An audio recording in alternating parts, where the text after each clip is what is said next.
Okay, so this also goes towards a bigger strategy for financial resilience of the ecosystem. And again, in the Grayscale webinar that we had last week, Liat and I were pressed with the question of how do we think we're going to compete in this marketplace where we have competitors that are raising tens, if not hundreds of millions of dollars. Well, we do have a path. So it starts with financial resilience, and we have a few different organizations within the ecosystem. We have the foundation, and the foundation, we've been talking basically all year about how it's paid its stats. It's been building up reserves, both USD, Zen. It's about to kick off more sophisticated treasury operations for cash flow management, including things like hedging, so we can make sure that we have the financial resources in place no matter what the market, no matter what happens to the market, whether we're in a bull market, a bear market. Obviously, there's a difference, but we want to make sure that we're resilient in any type of market condition. Horizen Labs just raising $6.6 million is a really big deal. This has been raised in US dollars, and it's already been, the company's already been sitting on very, I would say, substantial reserves, both in cash and crypto, and has been diversifying throughout the bull market. But raising this other money is just going to be sitting there in cash and will help us do, again, have more resilience going forward. So in addition to this, and this is something else we kind of leaked the news on during the Grayscale seminar, is the foundation in this case is leading an effort to put together what we're calling a Zen VC consortium. And the details are still being hashed out, but the gist of it is that the consortium will consist of potentially dozens of venture capital companies or investment firms, VCs, who want to invest substantially into our ecosystem. So the BD team, Dean Kaspers, have been really on the warpath for the last few months, kind of quietly approaching a whole bunch of other VCs in the industry, letting them know what we're doing, because a lot of them really had no idea what we're doing. We're still kind of an under the radar type of project, and have been in a process going from education to now recruitment.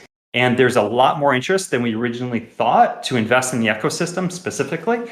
So now we're putting together a vehicle or this consortium that will be coupled with the treasury, and we'll think through this consortium, what rules we want to put in place there of, say we bring in 10, 20, 30 VCs that are making substantial commitments into the ecosystem. They will bring their expertise and their capital. So this is a really interesting way of accelerating investment in the ecosystem beyond what our own resources are capable of doing.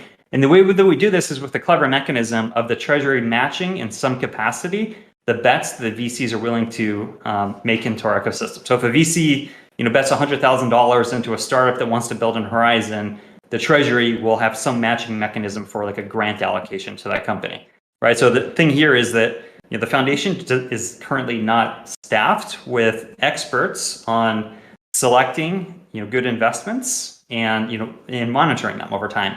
VCs, this is what they do, right? So for us to be able to attract friendly ones into the ecosystem that want to invest substantially with us, this is one way of kind of facilitating that across the board. So really excited for that program. And between the three different paths we have here, I think this is going to work wonders for financial resilience, especially considering where we've been in the past over the last 4 years. I think we've learned a lot. This isn't our first rodeo. So just getting back to that original question, how are we going to compete in this world where our competitors are raising hundreds of millions of dollars, right? Because they are, and that is a lot of money.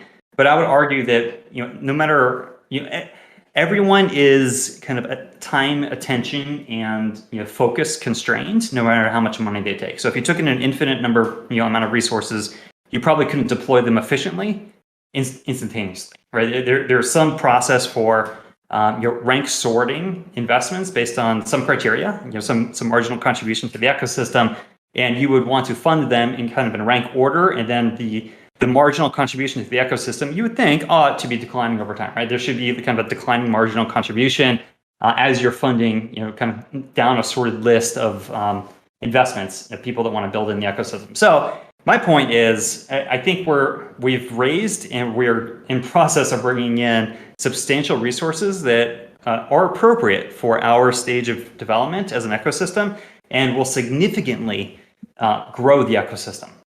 So in addition to funding, we're just strategically, those who have been following us, that we're not going head to head. We're not saying we're going to go and wipe out Ethereum tomorrow. We're just not doing that. It's not our strategy. We're not, targeting Polkadot. We're not targeting Cardano and these other projects and trying to steal their business.